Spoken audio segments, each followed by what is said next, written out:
She was just 16, a quiet Florida girl who'd already lived through more loss than most adults ever will. Her parents were gone. Her world was small, and the only person she truly had left was her baby. Maybe that's why she downloaded the app. Maybe she just wanted someone to listen, someone to make her feel seen. But what Miranda Corset found online wasn't love. It was a trap, carefully built by two predators who hid their darkness behind smiles. For days, no one knew where she was. Her grandmother thought she'd run off again, like before. But deep down, something felt different this time. The silence was too long, the phone too still. And when police finally uncovered the truth, they didn't just find a missing girl. They found something far worse. A story of cruelty, manipulation, and horror that would haunt Florida forever. This is the story of Miranda Corset, the 16-year-old mother who thought she'd met a friend online, but instead met the people who would end her life. Miranda Corset was 16 years old when her name became the center of a story that would shake Florida to its core.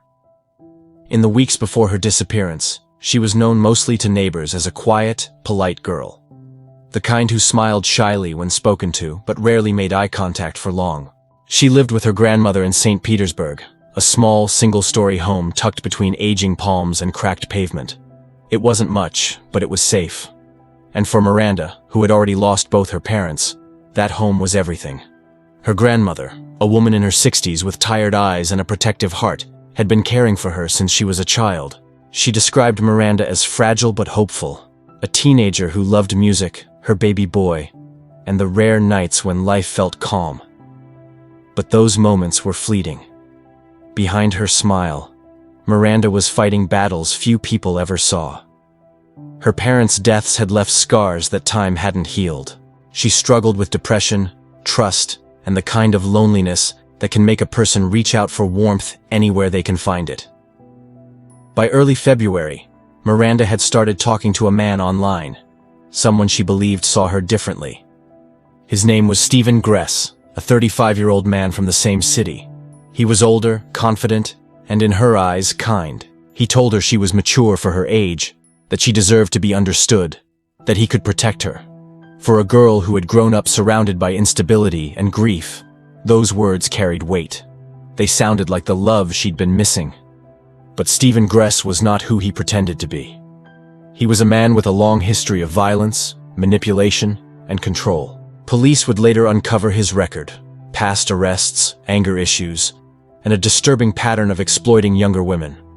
He knew exactly how to find the vulnerable. And when Miranda appeared online, open and trusting, he saw opportunity. In their messages, Stephen played the part of a savior. He told her that he understood what she'd been through, that he could help her escape her problems. He called her sweetheart, sent long messages late at night, and promised her a better life. He knew just what to say, and Miranda, barely more than a child herself, believed him. On Valentine's Day, February 14th, she agreed to meet him in person. She told her grandmother she was visiting a friend. No one thought much of it. Miranda had run away before, though she always came back. She was young, restless, and looking for connection. But this time would be different. This time, she was walking into a trap. That night, Miranda went to Stephen's home in St. Petersburg. Neighbors would later tell police they saw her arrive around dusk. At first, things seemed normal. She stayed for a few hours, then returned home safely. It gave her grandmother comfort, a sign perhaps that this man wasn't dangerous after all. But the next day, Miranda went back. No one knows exactly what happened during those first days. Phone records show her last outgoing message was sent on February 15th. After that, the phone went silent. Her social media accounts stopped updating, her friends received no replies, and her grandmother began to worry. She waited, hoping Miranda would return like always. But by the 10th day, the worry turned into fear. On February 24th, Miranda's grandmother contacted the Gulfport Police Department to report her missing. It wasn't the first time. Commander Mary Ferrand, who was overseeing missing persons cases in the area, later admitted that officers were familiar with Miranda. She had run away before, sometimes for a day, sometimes longer, but she always came back home eventually. This time, Farhan said, something felt different. She just didn't come back in a timely manner, she told reporters. She always did before. At first, officers began a standard missing person investigation. They contacted friends, checked shelters, and reviewed hospital records. But soon, digital forensics painted a darker picture. Miranda's last known contact wasn't a friend or classmate. It was Stephen Gress. When detectives visited Gress's address, the first thing they noticed was the state of the house. It was small, dimly lit, and smelled of stale air. Living with him was his partner, 37-year-old Michelle Brandis. She was quiet, withdrawn, and seemed cautious when speaking with police. She told them Miranda had visited, but left days earlier. She didn't know where she'd gone. Her tone was calm, too calm, and detectives made note of it. Inside, they saw signs of disorder: broken furniture, small blood-like stains on the wall, and a cracked phone screen on the floor. But with no body, no witness, and no formal evidence of foul play, officers couldn't make an arrest. They left the house uneasy, sensing there was more to the story. Meanwhile, Miranda's grandmother continued to call the station daily. Each day her voice grew weaker, each conversation shorter. She began searching the streets herself, asking neighbors, holding up pictures. A 16-year-old girl, 5'4", brown hair, light eyes. A young mother who never got the chance to grow up. No one had seen her since mid-February. Behind the scenes, detectives were already building a case. They obtained a search warrant for Miranda's phone data, tracing her last known GPS coordinates. The signal stopped near Gress's home, the same house they had already visited. That was enough to bring them back. When officers returned, they noticed small changes. The curtains were drawn tighter. The front porch light had been removed. Neighbors said the couple hadn't been seen outside in days. Late one night, someone heard arguing, a woman screaming, followed by silence. That was the last time anyone in the neighborhood saw Michelle Brandis for nearly 2 weeks. Inside the house, a story of violence was unfolding, one that Miranda never survived. Detectives would later learn that around February 20th, an argument broke out between Miranda, Gress, and Brandis over a missing piece of jewelry. The details of that argument remain unclear, but police believe it triggered days of escalating abuse. Between February 20th and 24th, Miranda was held inside the home, beaten repeatedly, and tortured. It was during this period, investigators say, that she was murdered. After the killing, Gress and Brandis made a chilling decision. They didn't call police. They didn't try to hide the evidence inside their home. Instead, they moved her body. According to investigators, Gress transported Miranda's remains to a second property, a home in Largo owned by Brandis's mother.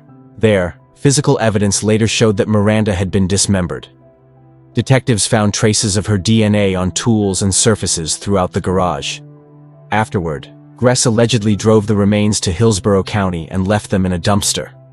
For nearly 2 weeks, no one knew where she was. Her grandmother prayed, hoping to hear her voice. Detectives kept digging, and each day, the case grew colder. Then, on March 6th, they received the call that would break it open. A tip from someone who had information about Gress and Brandis. Within 24 hours, Brandis turned herself in. The next day, police charged both suspects with first-degree murder. When news broke, the city of St. Petersburg was stunned. At a press conference, Police Chief Anthony Holloway described the crime as one of the most horrific acts his department had seen in years. He spoke carefully, his voice measured. "We want to ensure that we bring justice to Miranda," he said. Reporters in the room sat in silence, some visibly shaken by the details that had emerged. As the investigation continued, more pieces fell into place. Gress, it turned out, was already in custody on unrelated charges, arrested on March 5th for allegedly pointing a harpoon at a domestic partner and possessing illegal substances. When detectives connected him to Miranda's disappearance, the timeline became clear. By the time police reached his home for the second time, the crime had already been committed. Forensic teams worked for days collecting evidence from both properties. Inside the house in St. Petersburg, they found blood traces matching Miranda's DNA, along with her personal belongings. At the Largo home, the evidence was undeniable. Though investigators did not release all the details, they confirmed one thing. The brutality of what happened there would haunt them for years. Miranda Corset's disappearance was no longer a mystery, it was a murder. And for the people who knew her, her grandmother, her baby, her community. Life would never return to what it was before. When news broke that 16-year-old Miranda Corset's disappearance was now being investigated as a homicide, the quiet neighborhoods of St. Petersburg erupted with shock and disbelief. For days, local television stations replayed the same image. Miranda's school photo, her shy smile, and the words, "Justice for Miranda," scrolling beneath. It was the image of innocence, destroyed by something far darker than anyone had imagined. Her grandmother, who had spent weeks begging for leads, sat in her living room surrounded by reporters and candles. She spoke softly, her voice trembling with exhaustion. "I just want to bring her home," she said. But what she didn't know yet, what detectives were only beginning to uncover, was that Miranda's final moments had been far more brutal than anyone expected. Detectives from Gulfport, Largo, and St. Petersburg police departments joined forces, forming a multi-jurisdictional task team. Their mission was simple: retrace Miranda's last known movements, gather every scrap of digital evidence, and find physical proof connecting Gress and Brandis to her murder. The first major clue came from Miranda's phone data. When investigators extracted her messages, they found over 400 texts between her and Gress in the 2 weeks leading up to her disappearance. The tone shifted over time, from affectionate exchanges to manipulation and control. In the final days, Gress's tone turned menacing. "Don't ignore me," one message read. "You think you can just walk away?" And then, silence. The chilling final message came from Miranda's phone on February 15th at 10:42 p.m. "I'll be there soon." Police believe that message was sent as she prepared to meet him for the last time. As digital forensics unfolded, investigators turned their attention to Stephen Gress's background. His criminal record painted a picture of volatility. He'd been arrested multiple times for domestic battery, harassment, and possession of illegal weapons. He'd spent time in and out of local jails, but never for long. The kind of man who slipped through the cracks of the system. Most of his victims had refused to testify, terrified of retaliation. Now, it seemed, his violence had finally escalated beyond control. When detectives revisited Gress's St. Petersburg residence with a full search warrant, they found the home in disarray. Furniture was overturned. Sheets had been stripped from the bed. A faint smell of bleach filled the air.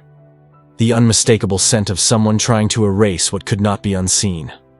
In the back bedroom, crime scene technicians noticed small traces of blood near the baseboard and beneath the carpet. A quick field test confirmed it was human. Samples were taken for DNA analysis. Later that week, results would confirm what everyone feared. It was Miranda's. While Gress sat in jail on unrelated charges, detectives focused on his partner, Michelle Brandis. At first, Brandis had claimed she knew nothing about Miranda's disappearance. She told investigators that the girl had visited briefly, but left the next day unharmed. But as the evidence piled up, that lie began to crumble. Cell phone tower data revealed that both Brandis's and Gress's phones had traveled together on February 24th, the very day Miranda's grandmother filed the missing person report. Their route, tracked by pings from multiple towers, led directly to Largo, where Brandis's mother owned a home. That property would soon become the center of the investigation. When officers arrived to serve a search warrant, they found Brandis's mother visibly shaken. She claimed her daughter and Gress had arrived there in a rush a few days earlier, bringing large plastic bags and cleaning supplies. They stayed for several hours in the garage, insisting she not come inside. Later that night they left, taking the bags with them. It wasn't until days later that she realized something terrible had happened. In the garage, detectives found what they'd been dreading: blood spatter, tools, and biological evidence. The floor had been wiped down, but luminol revealed the truth: a violent struggle and an attempt to erase it. DNA testing confirmed the blood belonged to Miranda Corset. It was the proof investigators needed. On March 6, 2025, after nearly 3 weeks of investigation, detectives made their move. Michelle Brandis arrived at the police department voluntarily, trembling and pale. For several hours, she sat across from 2 detectives in an interrogation room. At first, she repeated the same story. Miranda had come over, an argument happened, and she left. But when detectives laid out the photos, the blood evidence, the phone records, the surveillance footage from a nearby store showing her buying cleaning supplies, her resolve began to crack. In a quiet, breaking voice, Brandes confessed. She admitted that Gress had killed Miranda inside the house during an argument. She claimed she tried to stop him but was overpowered. Afterward, she said, he forced her to help clean the scene and dispose of the body. She guided police to the second location in Hillsborough County, a remote area where, she said, Gress had dumped Miranda's remains. That night, officers located the site. A dumpster behind an abandoned industrial lot. Inside, they found what was left of Miranda Corset. The recovery took hours, the scene lit by floodlights and the quiet hum of investigators working through tears. Even the most experienced among them later admitted it was one of the hardest nights of their careers. When police announced the discovery, St. Petersburg fell silent. Schools held candlelight vigils. Strangers left flowers at the police station. For a brief moment, the entire community seemed to breathe as one, mourning a girl they'd never met but somehow felt they knew. The next day, Gress was officially charged with first-degree murder and abuse of a corpse. Brandes faced the same charges, along with evidence tampering. In court, neither spoke as the charges were read. Gress stared straight ahead, expressionless. Brandes cried softly, her hands trembling. When detectives finally confronted Gress in custody, he denied everything. He claimed Miranda had left his house alive. He said he was being framed by Brandes, calling her unstable and jealous. But as investigators played back recordings, showed the timeline of cell phone pings, and presented DNA results, his calm began to erode. At one point, a detective asked him directly, "Where's Miranda, Stephen?" Gress stared at the table for nearly a minute before responding. "You'll never find her," he said. Those words would haunt the investigative team for weeks, because for a time, they believed he might be right. Even after Brandes's confession, there were pieces missing. Where exactly had the murder occurred? Who delivered the fatal blow? And why had Brandes chosen to help cover up something so monstrous? Over the following days, police pieced together the final sequence. They determined that Miranda had been beaten to death inside Gress's St. Petersburg home sometime between February 20th and 21st. Brandes admitted to helping clean the house and move the body on the 24th.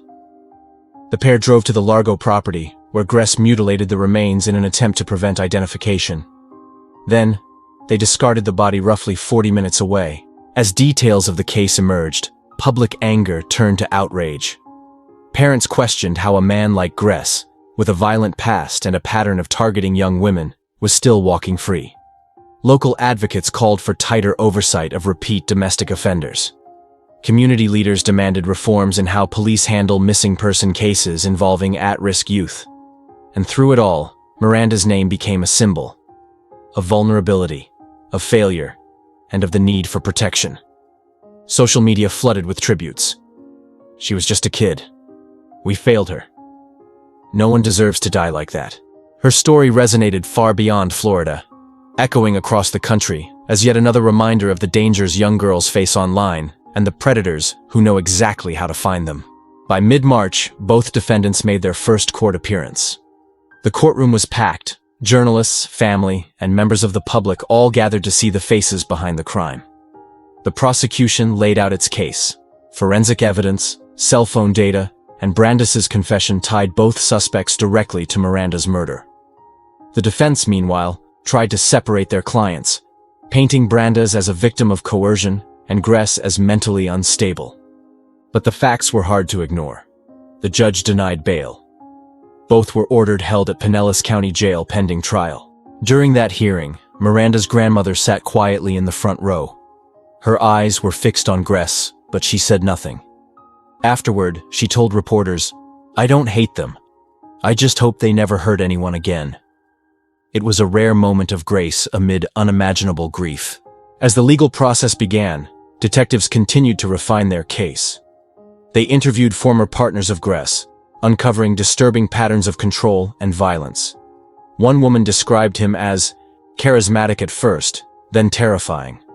Another recalled how he isolated her from her family, a tactic similar to what he'd done to Miranda. Meanwhile, forensic experts confirmed that the DNA recovered at both properties matched Miranda's with near certainty. There was no doubt. She had died inside that house. Police also uncovered text messages between Gress and Brandes that revealed their cold indifference. One message, sent just hours after Miranda's murder, read, "We need to make sure no one ever finds her."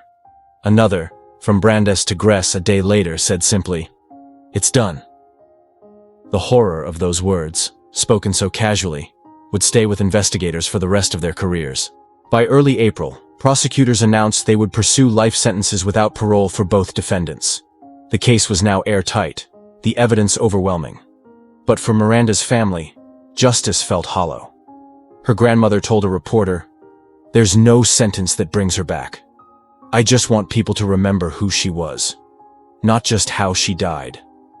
And that's what made this story so haunting. Because Miranda Corset wasn't just another headline. She was a young mother, a granddaughter, a teenager who wanted to be loved. And instead she found a monster.